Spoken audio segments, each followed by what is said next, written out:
Então abramos as nossas Bíblias em Gênesis capítulo 4, versículos 25 e 26.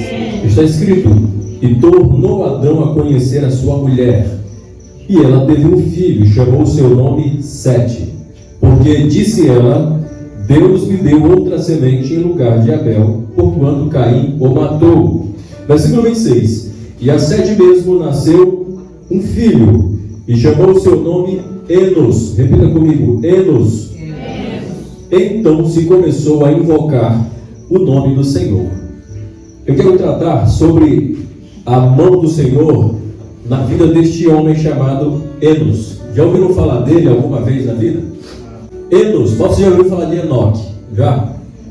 Enoque, aquele que não morreu, a primeira pessoa na Bíblia a não morrer e ser arrebatado também.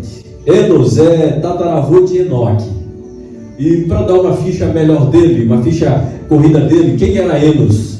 Para eu poder aplicar essa mensagem a vocês. Enos era filho de Sete. Enos era neto de Adão e Eva. Enos era sobrinho de Caim, sobrinho de Abel. Enos morreu só com 905 anos, só isso. Morreu cedo ainda, com 905 anos. E gerou filhos e filhas. O filho dele que a gente conhece é Cainã, é o único que a Bíblia faz menção. Mas gerou filhos e filhas e morreu com 905 anos prematuramente. Por que eu digo prematuramente? Porque o homem não foi criado para morrer. Adão morreu um pouquinho mais velho, mas morreu prematuramente, porque o homem não foi criado para ver a morte. Mas nós conhecemos toda essa história do pecado.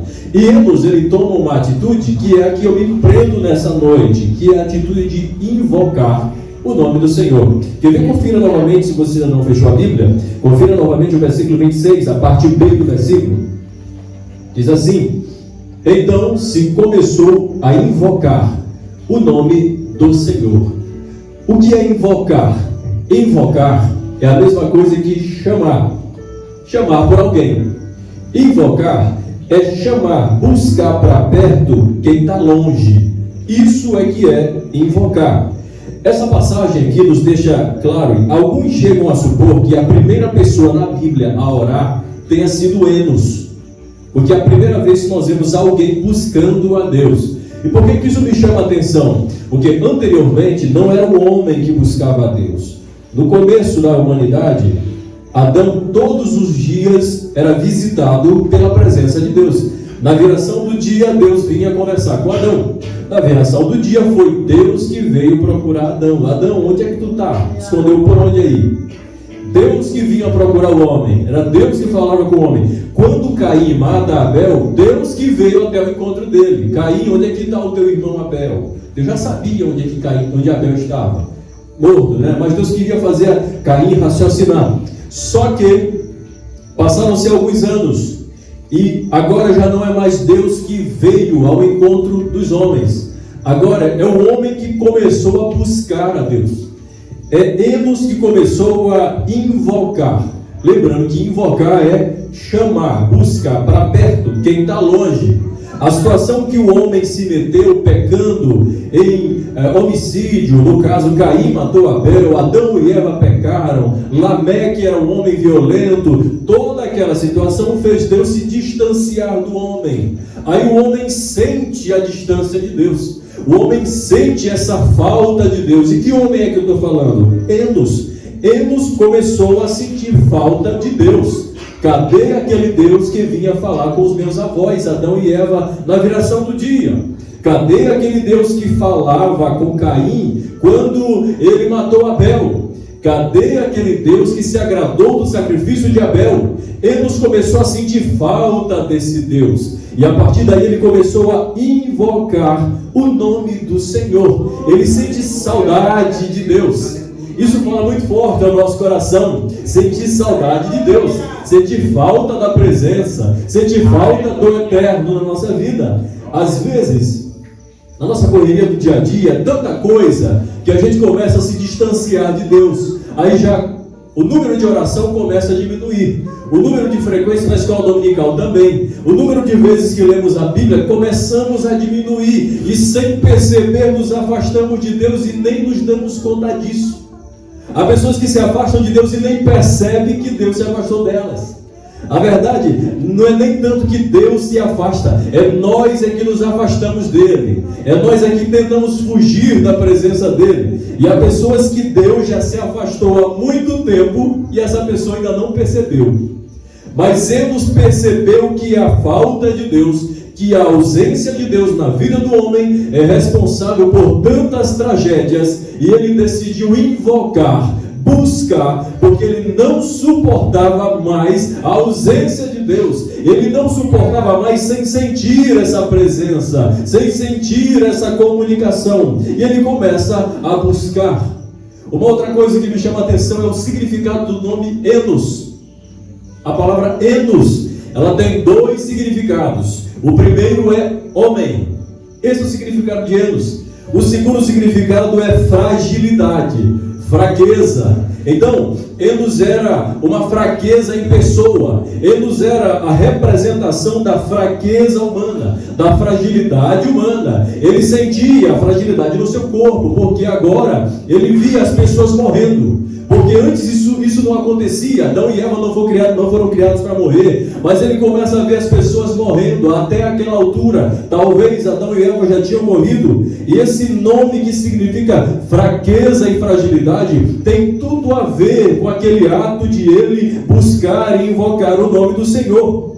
Significa fragilidade, é tudo que o ser humano é fragilidade. Ele nos personificou a fraqueza humana. É como se ele dissesse: eu sou a fraqueza em pessoa. Mas é aí que está a situação, aí é que vem a coisa boa. É que como ele reconhece a fraqueza sua, ele começa a buscar quem é mais forte. Quando o homem reconhece a sua fraqueza, ele precisa recorrer a quem é mais forte. Quem está doente procura o médico, o ignorante procura o professor, o pescador procura o peixe, o lavrador procura o fruto da terra. E o fraco, quem é que ele busca? Ou quem é que ele deve buscar? Ele deve buscar a Deus, porque é em Deus que há força. A força que o homem precisa. Ele reconheceu a sua fraqueza, ele sente a sua fragilidade. Aí então ele parte para buscar quem é mais forte do que ele. Quem é mais forte do que ele? Deus Todo-Poderoso. Ele busca pelo nome de Deus, porque ele sabia: eu sou fraco, mas o Deus que eu busco não é fraco. O Deus que eu busco é o Todo-Poderoso, é aquele Deus de promessas, é um Deus Criador, é um Deus Pai Todo-Poderoso. Ele sente a sua própria fraqueza. O homem que não reconhece a sua fragilidade também tem dificuldade para reconhecer que Deus é forte. Todas as vezes que eu olho para mim, eu vejo sempre: eu sou fraco. Mas quando eu olho para Deus, eu vejo nele esperança, porque lá tem o forte, lá tem o grande, lá tem o poderoso.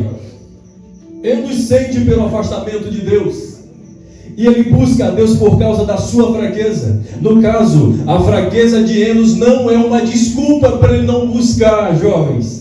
A fraqueza de Enos é um combustível, é uma motivação para ele buscar. Ele poderia muito bem dizer: eu sou fraco mesmo, então não vou buscar. Pelo contrário, ele disse: mas eu sou fraco e é por isso que eu vou buscar. Não coloque desculpas nas suas fraquezas. Há jovens que pecam e dizem: isso mesmo, a carne é fraca. Aí usa a Bíblia para justificar os seus pecados. Mas Enos não agiu assim. Apesar da minha fraqueza, é aí que eu vou buscar. Eu sou fraco? Sou. É por isso que eu busco forte. Eu sou fraquinho? Sou. Eu sou mortal? Sou. Mas eu busco o eterno. Eu não tenho nome, mas eu busco o nome que está acima de todo nome. Glória ao nome do Senhor. Quando o fraco busca o forte, acontece aquilo que Paulo fala: o poder se aperfeiçoa aonde? Na fraqueza. O poder de Deus se aperfeiçoa na fraqueza. Todas as vezes que alguém fraco busca a Deus, o poder de Deus se aperfeiçoa na sua fraqueza. Aí, o que o homem busca? O homem só pode buscar aquilo que ele não tem. eu só busco o que eu não tenho. E se eu busco a Deus, eu estou dizendo o quê? É que Ele se afastou de mim. Eu não tenho mais Ele, então eu vou atrás dele. Eu não suporto essa ausência de Deus. O homem só busca aquilo que ele não tem. E quando o pecado entra na história da humanidade, o homem perde esse contato com Deus. É por isso que Paulo diz que todos pecaram e destituídos, cortados, separados estão da glória de Deus. O homem perde essa glória e Enos entende que ele perdeu essa glória, mas ele tenta corrigir o caminho. Ele não fica parado no meio do caminho. Ele não se acostuma com a sua fraqueza. Jovem, não se acostume com a sua fraqueza.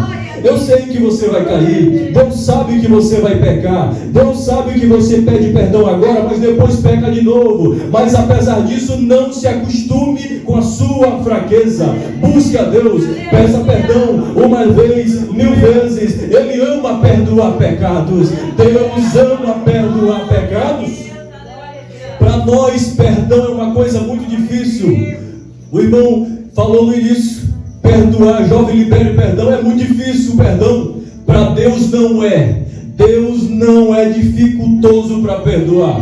Deus ama perdoar pecados. Imagine só, se durante 2 vezes, 3 vezes no dia alguém te magoou e vier 10 vezes de pedir perdão, na 5ª vez você já quer se enraivar. Sim ou não? Já é assim, o nosso humor é assim. Se a gente perdoa uma vez, 2 vezes e a pessoa vem pedir perdão de novo, a gente já fica cheio daquilo. Mas deixa eu falar de Deus, deixa eu falar do Senhor. Se você pedir perdão 10 vezes, 10 vezes Ele perdoa pecados, porque para Deus não é um sacrifício perdoar. Para Deus é um ato de amor. Ele te perdoa, Ele te aceita, Ele não te quer no chão. A tua história não é no chão. O fim da tua história não é no chão. O fim da tua história é de pé. O fim da tua história não é só de pé, é voando como águia, como disse Isaías. O fim da tua história não é só voando como águia, é chegando às mansões celestiais para estar para sempre com o Senhor.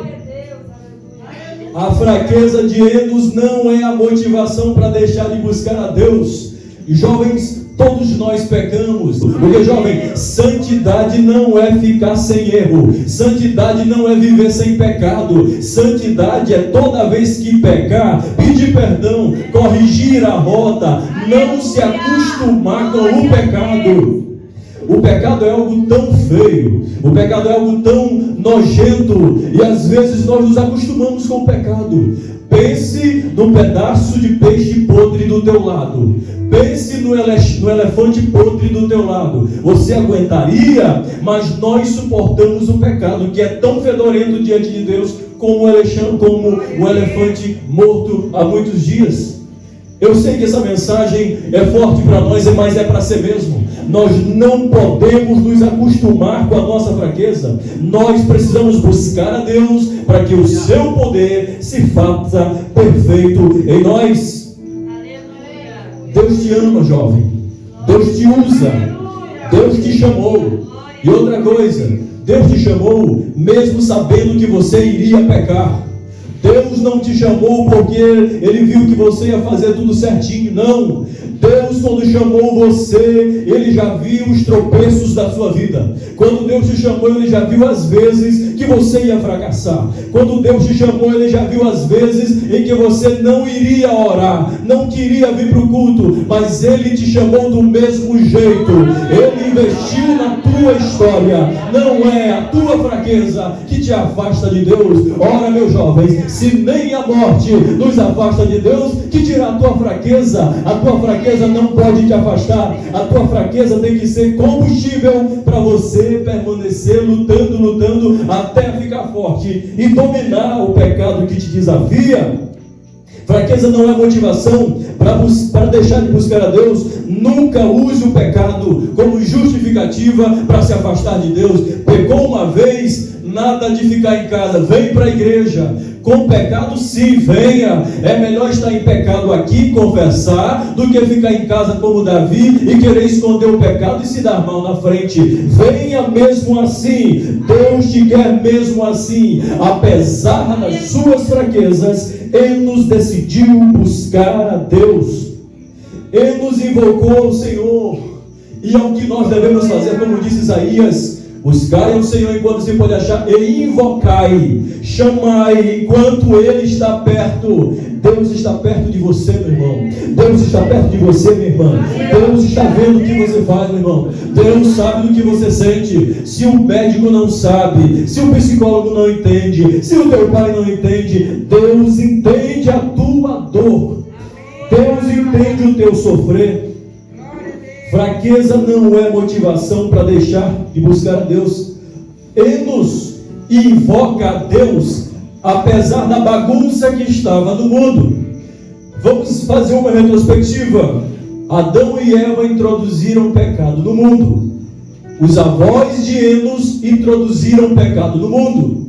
O tio de Enos matou seu tio Abel. Os antepassados de Enos tinha um chamado Lameque.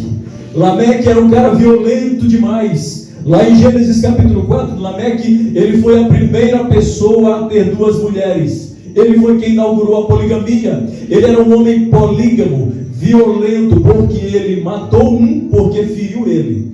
E outro, ele bateu nesse outro só porque pisou nele, só porque pisou no pé dele. E Enos começa a se engrandecer por causa disso. Aí nós percebemos que Enos tinha um histórico familiar muito feio. Primeiro, os avós dele introduziram o pecado no mundo. O tio dele matou outro tio. Lameque, da sua própria ascendência, era um homem violento e polígamo. Ele poderia dizer: eu não vou buscar a Deus porque minha família, todo mundo tem um histórico ruim. Mas pelo contrário, ele quis fazer diferente. Ele quis mudar a história. Ele quis fazer aquilo que ninguém estava fazendo. O mundo estava uma bagunça. O mundo estava uma desordem. Veja, no início do mundo já estava assim. A violência já existia. Gênesis 4, 23. Lameque com suas 2 mulheres, desafiando a autoridade de Deus, dizendo que era só uma. Ele se orgulha de ter 2 e se orgulha de ter matado 2. Onde ia a iniquidade humana? Naquela bagunça toda estava Enos no meio. O mundo está assim também, jovens. O mundo não está nada bom, o mundo não está nada ok, está tudo bagunçado. Só que Deus é chamado sempre para trazer ordem na bagunça. Deus é chamado sempre para trazer ordem no caos. Deus é aquele que bota ordem na parada. Deus é aquele que bota ordem na coisa. Quando está tudo bagunçado, Deus chega e coloca ordem. Quando nada mais está fazendo sentido, Deus chega e coloca ordem. Eu não sei como é que está a tua vida. Talvez esteja uma bagunça na vida de uns. Talvez não esteja do jeito como você quer. Talvez a sua família não é a família dos teus sonhos. E você quer desistir da fé por isso. Mas deixa eu te comunicar uma coisa. Enos tinha mais motivos do que você. Mas ainda assim, ele decidiu buscar ao Senhor, invocar ao Senhor. É como se ele estivesse dizendo: se não tem ordem no mundo, eu vou chamar quem pode botar ordem. Se não tem ordem na história, eu clamo por alguém que pode botar ordem. E ele chamou a Deus.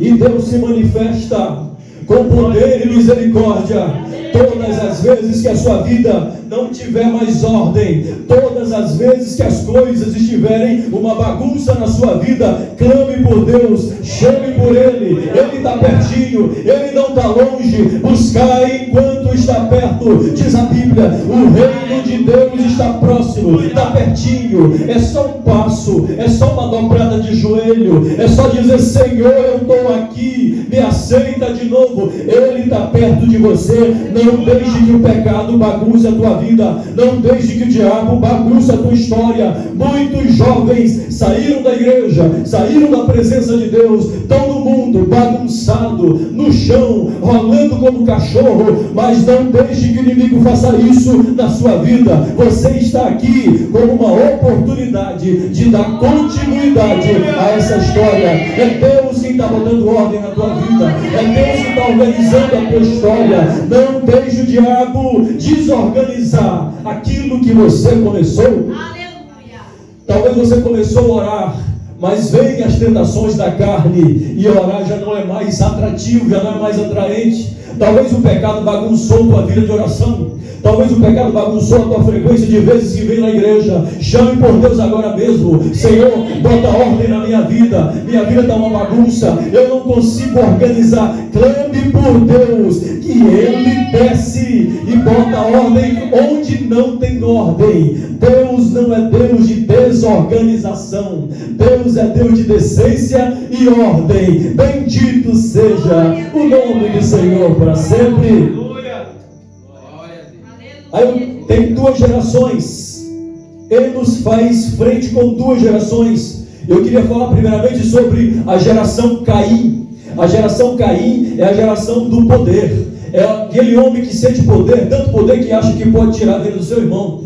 A geração Caim é a geração que constrói cidades, porque Caim construiu cidades. A geração Caim é a geração do assassinato. A geração de Caim é a geração da poligamia, da violência de Lameque. A geração Caim é a geração do fazendeiro Jabal. A geração Caim é a geração do músico Jubal, que foi o inventor dos instrumentos musicais. A geração Caim é a geração de Tubal Caim, que foi o primeiro a trabalhar com ferro. Era gente grande, era gente de poder, era gente que construía cidades. Inclusive, Caim construiu uma cidade e colocou o nome daquela cidade, o nome do filho dele. Era a geração de grandes projetos, mas era a geração da violência, era a geração do pecado. Mas eis que surge a geração de Enos. O que era essa geração de Enos? É aquela geração que dizia: eu não tenho cidade para me orgulhar, eu não tenho grandes criações de animais, eu não sou fazendeiro para orgulhar-me do que tenho, eu não sou metalúrgico,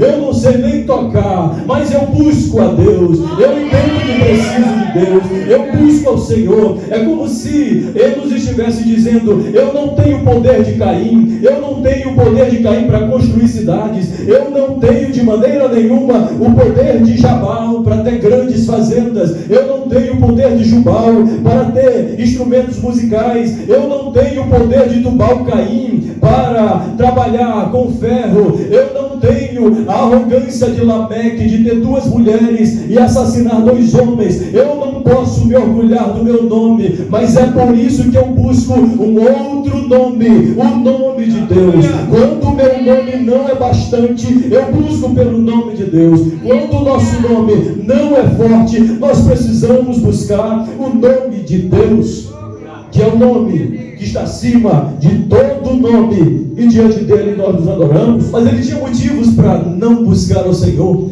Ele nos poderia dizer o seguinte: eu não vou querer essa história de ser crente, porque meu avô pecou, a minha avó pecou, o meu tio pecou, Lameque pecou, e tudo isso. Mas ele resolve buscar ao Senhor. Que desculpas você tem dado para não buscar a Deus, queridos jovens? Que desculpas nós temos dado para não buscar o Senhor? Será que é porque não tem uma roupa nova para vir no culto?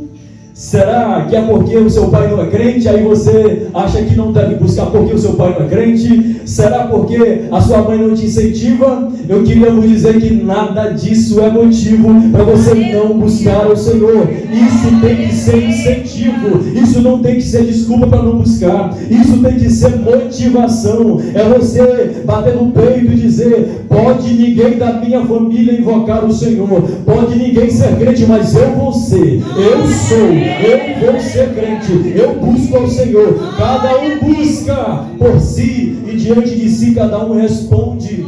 Mas nós não podemos usar o histórico da nossa família. Jovens, no dia do juízo de Deus, ninguém vai poder dizer: eu não sou crente porque meu pai não me levou para a igreja. Vocês estão aqui, independente de pai ou de mãe. Isso não será motivação para ninguém deixar de vir ao Senhor. Eu não sei o teu histórico pessoal. Eles tinham um histórico familiar ruim, conforme eu já disse aqui. De repente o teu histórico pessoal talvez não tenha sido bom. Talvez alguns que estão aqui nessa noite tenham vergonha do que fizeram no passado. Talvez tenham vergonha do que aconteceu nas suas vidas. Talvez sintam vergonha do que fez nos ocultos, nas escondidas. Talvez vocês tenham vergonha até de se lembrar Mas isso não é motivação para deixar de buscar o Senhor. Isso não é desculpa para não buscar. Isso é incentivo para buscar ainda mais e entender que onde o pecado foi abundante, a graça é superabundante. E bendito seja o nome do Senhor para todos sempre. Aí Enos, na sua fragilidade, ele resolve buscar a Deus. Enos, ele faz diferente de todo mundo. Veja, os homens queriam fazer nome para si. Na época da construção da Torre de Babel, os homens queriam ganhar nome, só que caiu por terra. Enos foi na contramão da história. É como se ele quisesse dizer o seguinte: o meu nome não tem poder, mas eu vou buscar o nome de quem tem poder. É aí que ele faz um paralelo. Olha atenção, o nome de Enos significa o quê?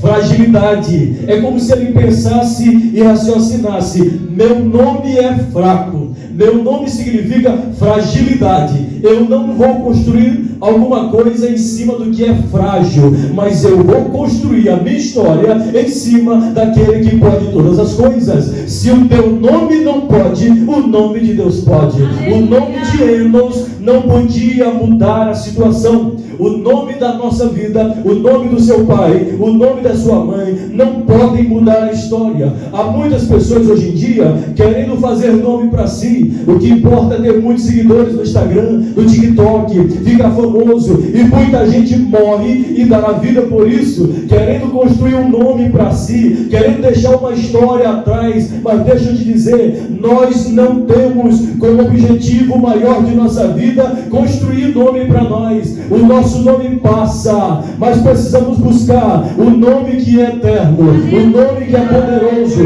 o nome que é grande. Uma hora nós vamos descer a sepultura e o nosso nome fica, mas quando buscamos o nome de Deus, ainda que o nosso nome fique esquecido aqui, ele é lembrado lá em cima.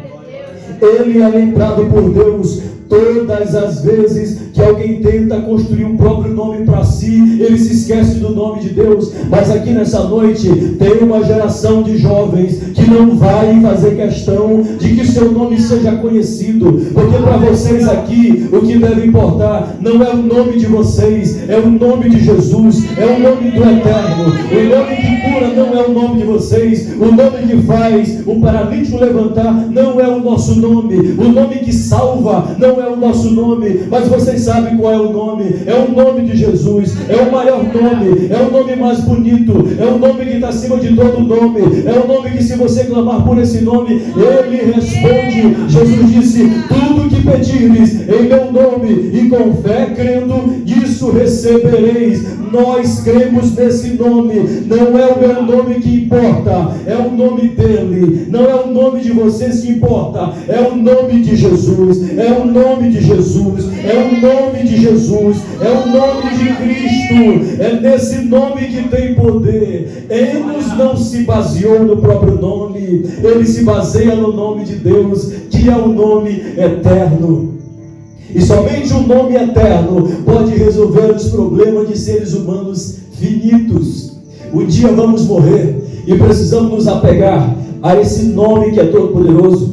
Por último, eu vejo em Enos uma geração de avivamento.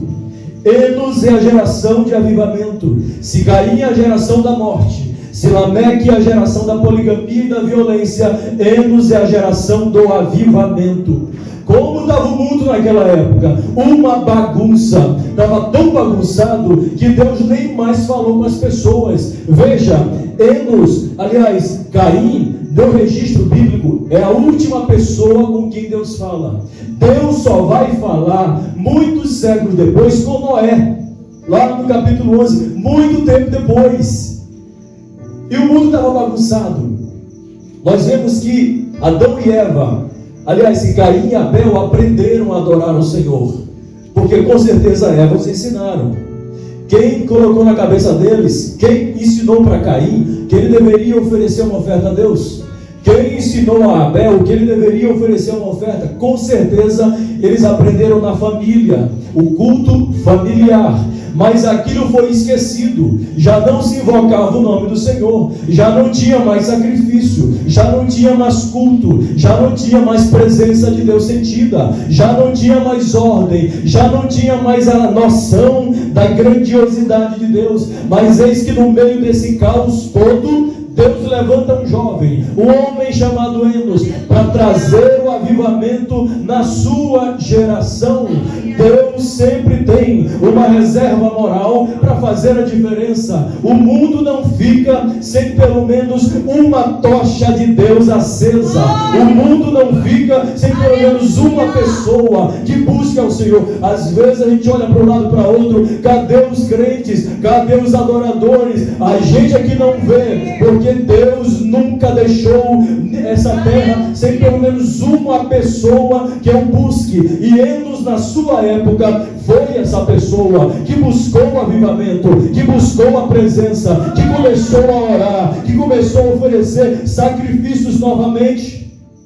Eram sacrifícios que ele ofereciam sobre o altar, mas o pecado veio e começou a mudar o destino dos sacrifícios. Os homens passaram agora a sacrificar para Satanás, a sacrificar para os demônios, mas Enos não se conforma e ele restaura o culto a Deus, invocando o nome do Senhor. Aí está a geração do avivamento, é a geração que busca, é a geração que adora. É como se Enos estivesse dizendo: pode ninguém estar adorando aí, pode todo mundo se esquecer, eu todavia não me esquecerei de buscar o Senhor. Pode todo mundo esquecer do grandioso nome, pode todo mundo não querer mais sacrificar, eu vou. Essa é a palavra que você, meus irmãos jovens, precisam dizer. Talvez o teu colega não faça isso, talvez você seja a única pessoa crente na família, talvez seja o único na sua sala de aula, mas você não deve se desestimular. É com você que está a tocha do avivamento, é com vocês que está a palavra que cura, a palavra que liberta. Quando está tudo apagado e morto, Deus levanta alguém para avivar uma geração. Enos foi essa pessoa no seu tempo,